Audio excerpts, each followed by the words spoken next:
Jenengan nek ngendikan niku mie dicerakke wonten mriki lho. Oh. Niki kula cekeli terus ngenten. Nah, Dicekeli tok. Ya rugi nek cekeli tok. lah. Maksudnya yo kan Wis. Terima. Oke. Oke. Ya nek watuk mboten sah di-mik to, Pak. Nggih monggo majeng mriki. Saya mau beda bukesi ya. Walah jenengan kok sapa-sapa arep dibeda lho, Pak. Lah oke nek ra guyon ki ora awet urip. Oh, ngeten. Nek awet enom ora ana. Oh, awet nom apa awet urip? Awet urip nek tuwa ya tuwa. Nggih. Nggih, Mbah, bawa, Mbah. Selak pengen kula krungu suara jenengan. Ngadeg ra dhuwur. Sing isor ora gelem. Mergo wis layu. Sik akeh pamundo, Truk. Ya. Tak goleke waranggana sing kembar. Kembar. Sapa? Mbak Elisa Orcarus karo Mbak Birgita Ayu. Ya, ketoke Mbak Birgita wis akeh sinau belajar ning Mbak Elisa. Ora mung Mbak Elisa sing dadi bintang tamu saiki ya Birgita mulai luar Jawa ya. Ya, sik Jawa sik keluar meneh. Ha ya, senengane keluar. Ayo. Tegese ning luar Jawa ngoten lho, Pak. Nggih niku pun kulino strategine Mbak Elisa piye dicontoh, ditindakke. Nyontoh ora apa-apa wong dalang sapa sing ora nyontoh, mesti nyontoh. Engko ya akhirnya dilumpukke nyontoh kae akhirnya menjadi jati diri seorang Birgita. Lho ngono kuwi. Buktine wingi dihujat karo para penonton ngibarate lemah malah kaya dirabuk, dinae tletok, akhirnya tandurane dadi subur. Lho ngono kuwi. Lah ning luar Jawa wah karo Mas Catur Nugroho, wah tenan dhek. Ayo, semelu marem. Yo berdiri coba kaya apa tukung-tukung Mbak Lisa dan juga Birgita Ayu. Yo.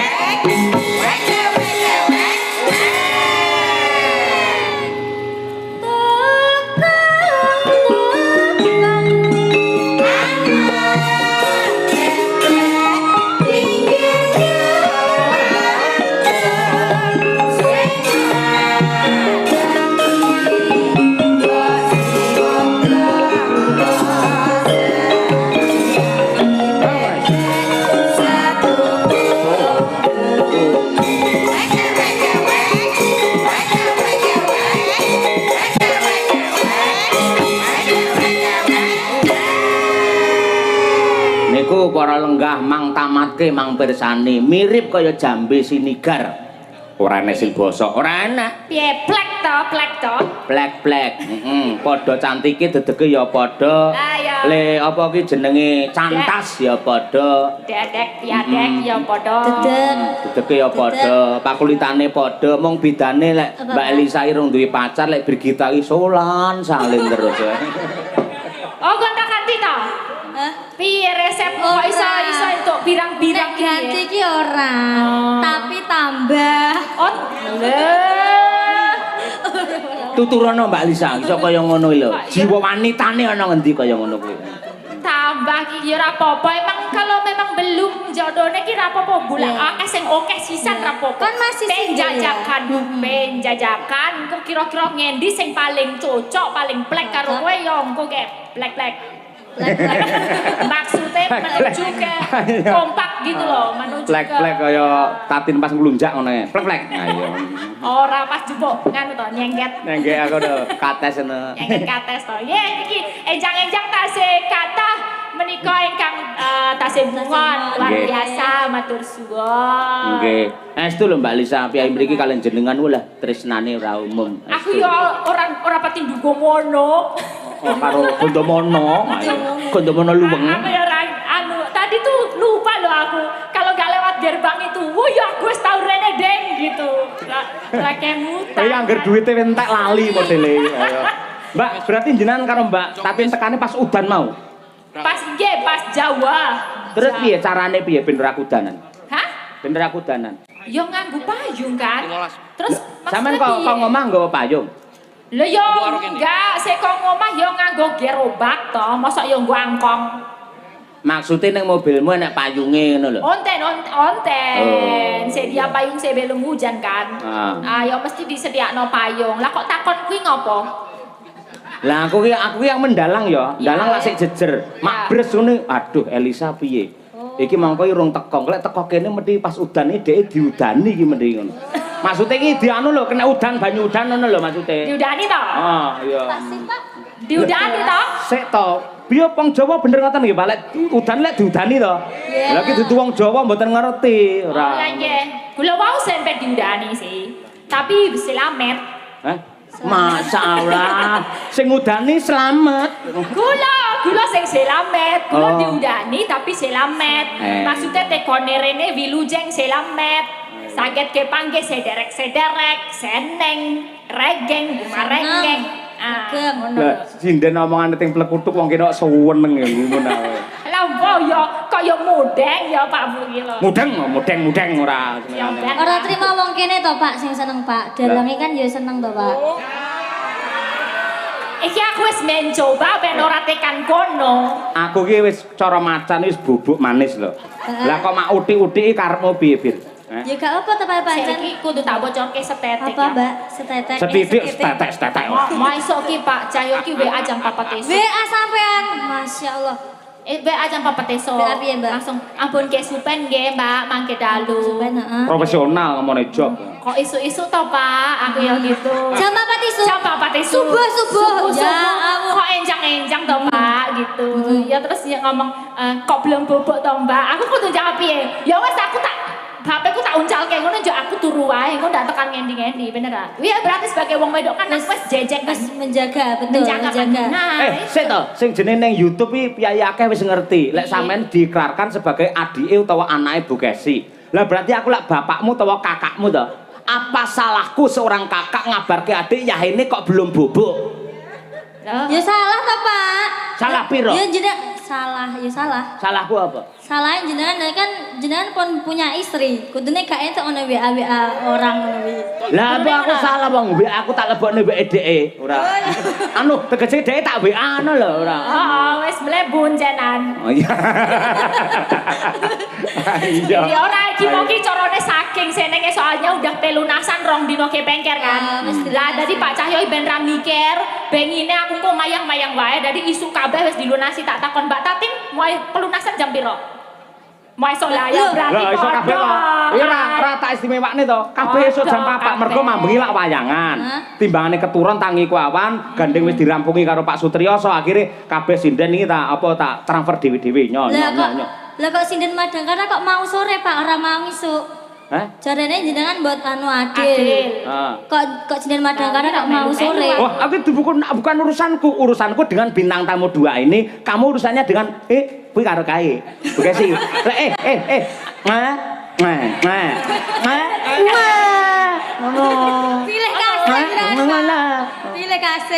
Pilih kasih, tak dengake dompetmu ilang neh engko tak, Pak. Wah, enggak keprok ora tak jajakne neh kowe ora. Jajane pecel malah ndongakne elek. Jajakne bisa. Berarti sampean kudu ngerti aja gampang ngarani Pak Cahyo wah karo Mbak Elisa terus neko-neko enggak mungkin. Mergo wis didum karo Bu Kesi. Terus bintang tamu.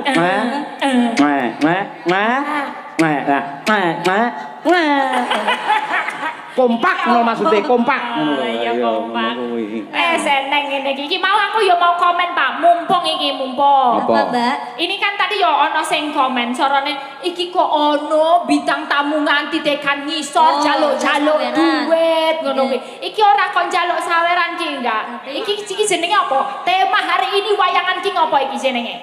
Bersih desa. Bersih desa padha karo Merti Bumi utawa sedekah Bumi. Nah, sing tirakat iki wong sakmene ya wiyaga dalang sinden bintang tamu iki dalam rangka tirakat. Nah, tirakat iki carane sedekah, carane setiap desa dewe. Cara panitia kene, cara masyarakat kene sak duwene. Tadi duwene 15.000 ya lebokke 15.000. Duwene 5.000 ya lebokke. Iki mau duwe 5.000 kira-kira ana susuk 3.000 ya njupuk susuk gitu loh. Jadi emang kaya ngono. Masane njaluk susuk ngono. Lah yo ora do suwi tak kira simbah kok dangu sanget bol golek susuk ning kono. Lah yo iki dhewe-dhewe. Dadi semuanya boleh ya? Boleh. Bebas untuk mlebokne. Aduh kok bintang tamu kok koyo ngono ya kok gelem-geleme. Nek dipikir ya ora gelem nek iki carane bersyukur masyarakat kali pancur ngene iki sak duwene mbok 2000 3000 kuwi nggo ujub syukure iki dilakoni bareng-bareng ben dadi berkah. Tepuk tangan untuk Mbak Elisa. Diterangke kuwi. Pancen Apa? Apa? Apa tuh, Pak?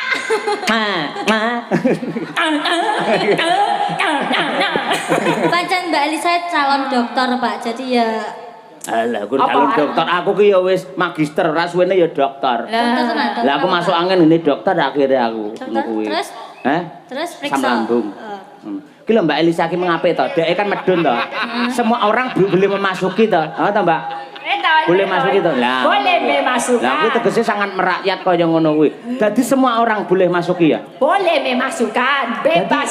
Semua orang boleh ya? Boleh. Dalang ya boleh dalang. Boleh aja memasukkan, ha? Ya aja neng. Pakai dulu. Arep memasukkan. Iki kita aja pakai plastik sedekah, Pak, sedekah. Ben ra mikir tekan dindi iki. Oh, kok iso plastik? Biasanya tisu plastik ora aneh. Ya itu mau tanggone rangke netizen itu loh yang kendel lalok gitu ya. Ya tak jelaske. Iki cara desa negara tawa cara megara tawa tata. Apa kuwi? Foto-foto dipangan Bathara Kala. Mikir aku mikir. Wes kira-kira kaya ngono ya. Yes, kayak nyanyi apa? Iki podang kuning. Nah, pamundhut saka panitia dipandhegani kalian Pak Suwardi. Ayo. Siap. Ngersakake podang kuning. Bawa dijak mboten iki? Hah? Bawa dijak mboten?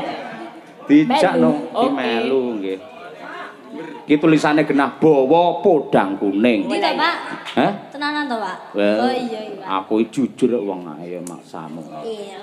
Nah, ayo. Sing junior sik. Ayo, Ibir. Ayo.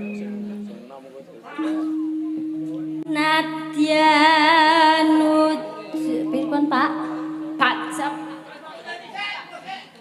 Oh, ajeng bawa, nanti ikut bawa. Tapi kamu wes disikin dulu. Menurut Pak Dalang sutradara kan kamu sak larek ya, diuncalke dulu ya.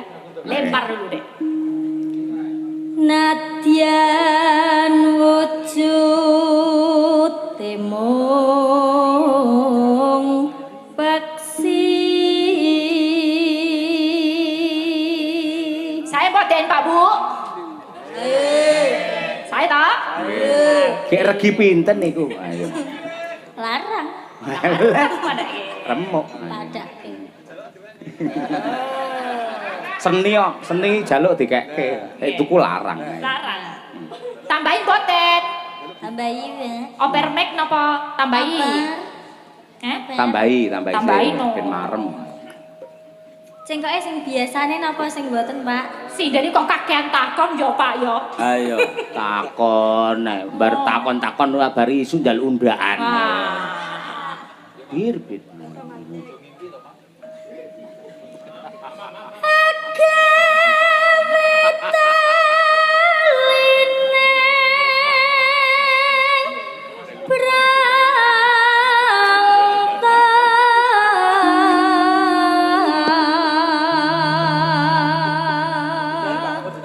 Nane. Saya lagi, Pak. Yo no nganti titik seleh sik no ayo. Halus manis nang semake.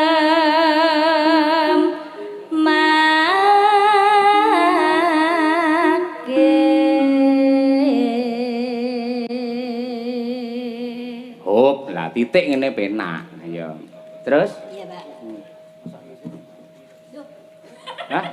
Lah, Maksudnya sih Teros niku lajeng sinten ngaten. oh alah kuwi tak kira lan jenengan arep mata sinten ngoten. Oh, nggih ajeng Bapak. Tadi udah naik belum ya? Menawi badhe nembang mriki, Mbah Trima wong ngendikane bahwa ajeng nembang mriki kok. Mriki, Mbah. Mriki. Mbah pundi? Oh, ngatur yo, ngatur toyan. Ngatur. Toyan. Ayo. Yo.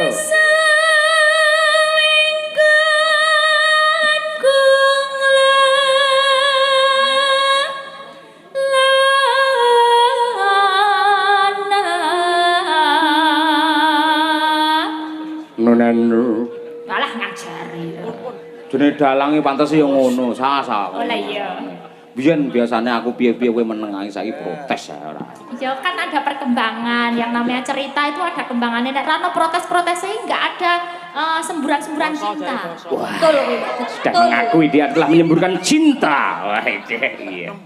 Cinta karet cetas. Aduh, Golek isi podang jenar.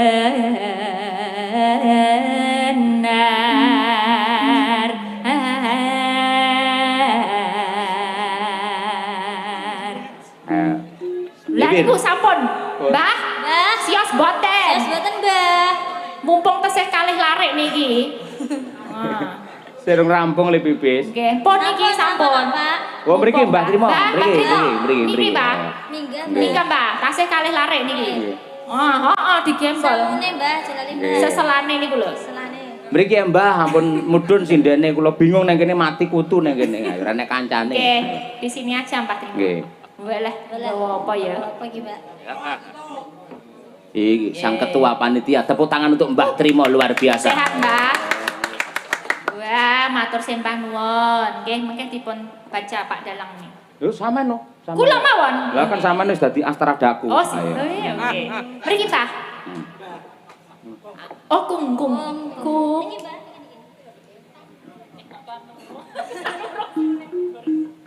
Nana, ibu. Ayo. Kok bungah kok tan ngurung sriune. Iki neraske bawa. Ibu. Iba bunga ing atiku. Tepuk tangan. Inilah Mbah Trimo alias Walid. Ayo. Balik terus, Pak, lah. Nyanding dadi Bisa. Iso. bisa Mbah jenengan mriki grogi disanding sinden-sinden nggih to. Ampun grogi to, Mbak. Nyanding bisa dadi tombo. Ayo. Cobi. Nggih baleni mboten napa-napa disetik. nyanding Alon-alon Mbah. Bisa.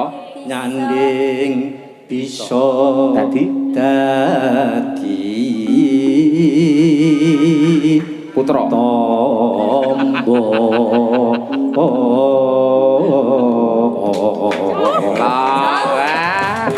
Mula kali pancur sergep wayangan mong ketua panitia ini piye budaya kados makaten Mbah jenengan niku. cah kene omahe kono Napa niku? Nggih. Nggih.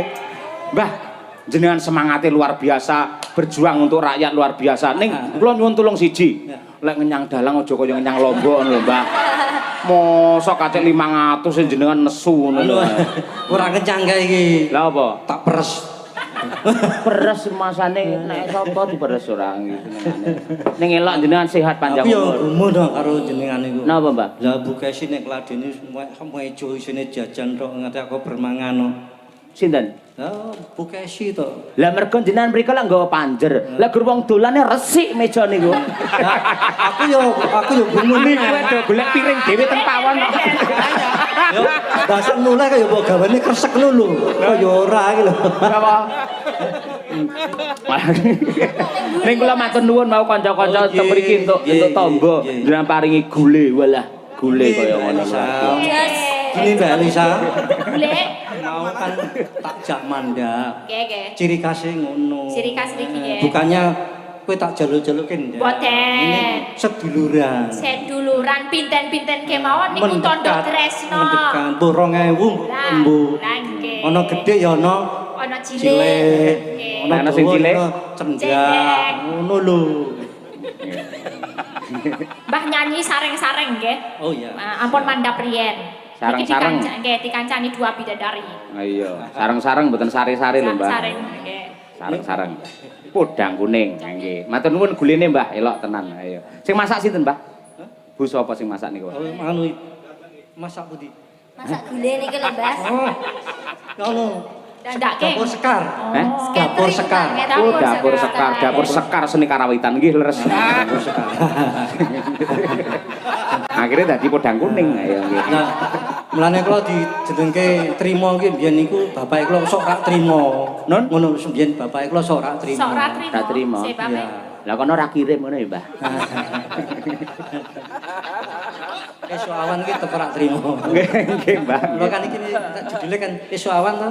Hah? Podang kuning kan esuk awan. Mboten esuk sore tempe dele. Ayo. Nggih, monggo podang kuning bersama Mbah Trimo. Podang adalah burung yang bisa terbang, kuning adalah emas. Semoga kali pancur lan mban kerep tansah berterbang tinggi ke zaman keemasan. Esuk awan ning omah.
siang ing ngasta pedalangan sinten, Mbah? Arun. Mas Arun nggih. Nggih. Ah, nggih, nggih. Niku ora bayaran no. Non, Arun ora bayaran. lah hubungane kali kula napa? Wong Arun wong kene aku iki wong sarang anyar. Ora mau cerita tok lah. Oh cerita nggih. Ah lah dijareng-jareng nggo bintang tamune pira mau 4 kok. Non, Bintang tamune 4 awanmu iki. 4. Gareng. Petruk Bagong Semar. Adine Gareng. Hah? Adine Gareng. Oh, ndi adi sinten kula malah mboten ngerti. Oh, nggih. Ngeten, Mbah, kula riyen nalika tasik sak Mas Arun niku nggih. Niku nuwun sewu ndalang teng desa kula niku nggih ngoten niku. Berjuang ngoten niku. Ning jelang hati-hati lho, Mas. Napa? Lah gek ben ora diadangi ngono kuwi ana cah cilik-cilik nyogoke. Napa? Lah dikira salah. Oh, ana cah cilik kok mburi kelir. Lek nyogok, lha apa jenenge dikira salahan mboten masalah. Kula riyene nate, Pak. Niku mboten tutupi cah cilik enten 5, sirahe teng mriki crungul ngeten iki. Lah kok muni, wah, kayak gedange. Kayak gedange no aku. Aku iki nglakokne werkudur. Wah, udu gedang. Wis ngono lho. Cah cilik-cilik wis gedang yo dibetat ngono. Dibermak tus ngono langsung mak perpet. Ning ana cerita meneh. Napa? Nanggap wayang mantok ke anake. Antone anake. Lah wong tuane rada budhek. Omahe sak gedhek. Lah kan yen kan ditukoke blangkon nganten lanang. Oh nggih. Pakmu tanggone dijajal yo ben jajal blangkon lho padahal niku salah paham. Lah sing jajal muni Dik blangkone sesak ngono. Oh, blangkone sesak. Lah terus makmu sesak. Anake sapa? Pimpinane sapa? Niku padahal ki blangkon lho. Oh. Lah ibune iki salah paham. Oh. Sing dikira sesak iki tunggale blangkon. Oh. Lah terus oh alah kon blangkon. Lah ngaten anyar kan ngertine iki kuwi siji kuwi mau. Lah terus ana jekno meneh. Napa melih akeh men bahane. Heeh, lah sing lantane lanang ki muni. Dik sesak tak silete ya muni ngono gembok rembokne. Aja disilet. Aja disilet. Nggih. Nek sesak aja disilet. Padahal blangkon. Oh, jane jenis banyulan ngoten niku kuatah. Ning sosok iki kula mboten enten tenan. Persepsine bocah karo wong tuwa niku beda to. Nggih to. Lek bocah niku dikandani, pamane cah sekolah ngoten, dikek pelajaran matematika pelajarane angel mlebune, nggih to. Lah, neng omah kondo karo bapake, "Pak, aku diulang matematika ra iso-iso." Lek ra iso kuwi berarti biasane ngantuk le. Kowe ning kamar mandi sirahmu telesono. Nah, ngoten niku. Ganti wae lakone ganti ya. Ngene. Wah, iki jagongan ning angkringan jenenge Bambang. Iki aku duwe kanca siji. Sinten? Pak Gito. Non? Lha iki mungkin surate mau dilakno Mbak Lisa. Lah niki kula bocor riyen nggih. Suracane piye surate surasane? Nggih, wau ikete sampun to? Blangkon. Nggih. Katur Bapak Dalang nggih pareng nyuwun ending lawas sawo gletak saking omah pereng sedulur bonsai plat H. Menika. Iki usahane bonsai. Napa? Usahane kembang. Oh, usahanipun bonsai nggih, paringi berkah, laris bonsaine menika wonten embel-embelipun. Diiringi anu napa sisideman. Non? Sesideman. Sesideman nggih, nggih. Lah aku tak sing bawa ora apa-apa. Oh, nggih. Monggo-monggo. Tak tatin tapi sing Lho nggih no nika nggih larang malah tanjake ya maneman niku. Delan kon nembangne mripate mak plowerok ngono langsung. apa nganu Sri Tanjung ya ora apa-apa. Lah Pak Waloyone jare gerah. Oh, sakit padane. Positifin napa? Arep sesideman apa Sri Tanjung jenengan? Ya sistem ndak apa-apa. Oh nggih. Piye, Mbah? Niku pun jumeneng niku lho. Nggih. Mbah, kula pun ngantek, Mbah. Mbah. Kong. Oh, pripun Kakung? Menika wonten dawuh menapa? Bawa sesideman. Oh, nggih. Tapi aku sih bawa sampean sinuturi. Hah? Panuturi to sampean to ya. Konut Celemi. jenengan nek ngendikan niku mike dicerake wonten mriki lho. Oh. Niki kula cekeli terus ngenten. Nah, Dicekeli tok. Ya rugi nek cekeli tok. lah. Maksudnya yo kan. Wis. Trimo. Nggih. Nggih. Ya, nek watuk mboten sah di mic to, Pak. Nggih Nggih monggo majeng mriki. Saya mau beda Bu Kesi ya. Walah jenengan kok sapa-sapa arep dibeda lho Pak. Lah oke nek ra guyon ki ora awet urip. Oh ngeten. Nek awet nom ora ono. Oh, awet nom apa awet urip? Awet urip nek tuwa ya tuwa. Iya. Nggih Mbah, bawa Mbah. Selak pengen kula krungu suara jenengan. Iki wis ngadeg ra dhuwur. Sing isor ora gelem. Mergo wis layu. Jujur. Coba. wiwitane. Wiwitane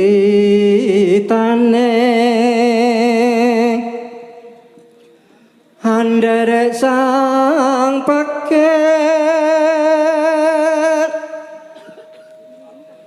priya bagot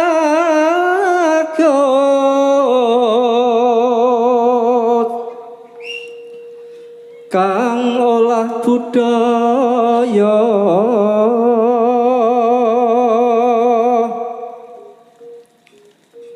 sowan menyang kutha gedhe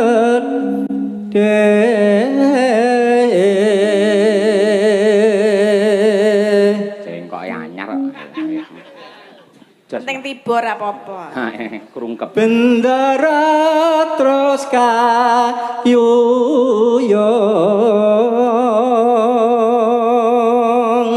neno selendang kuning.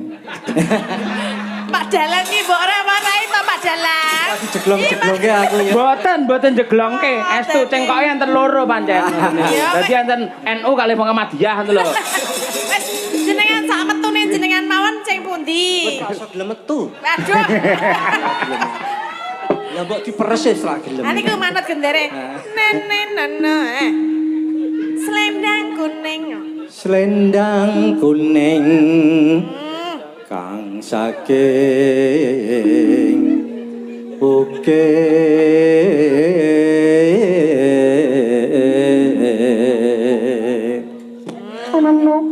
Pak Dalang. Nggih, mboten batatin nggih. Suara kurang pramana ning wasis ngungro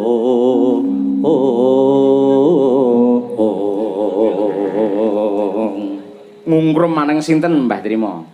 Ampun tak lali sih. aja jamang sik kok sik. Mboten.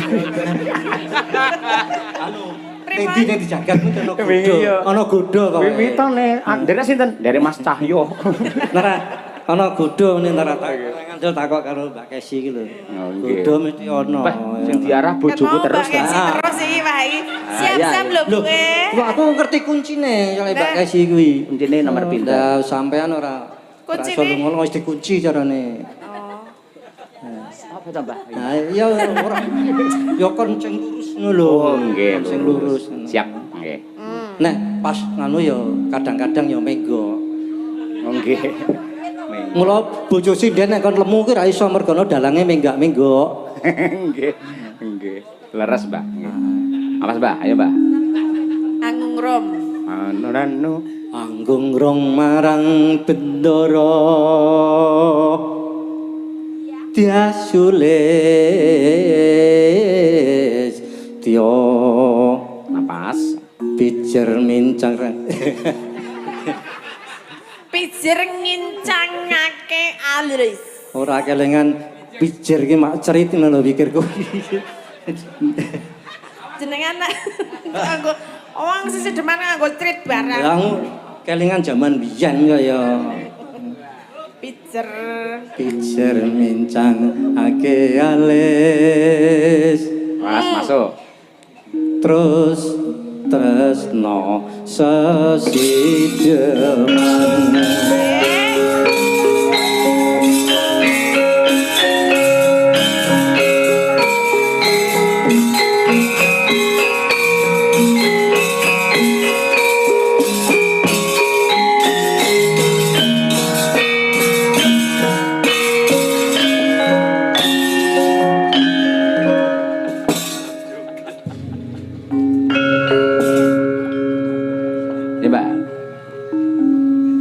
Gito.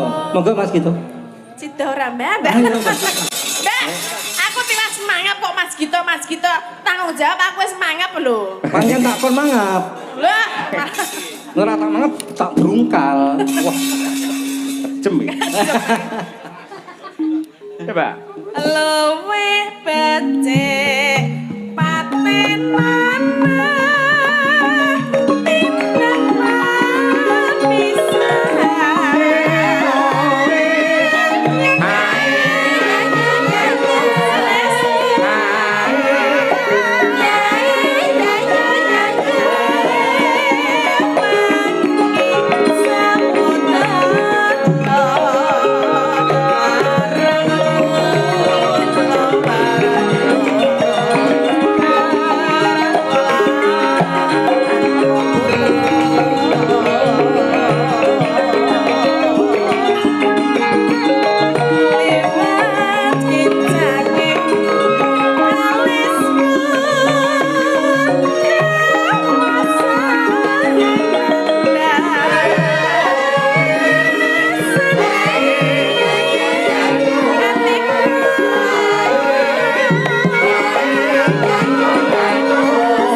Mbah nuwun, Mbah Trima matur nuwun sanget.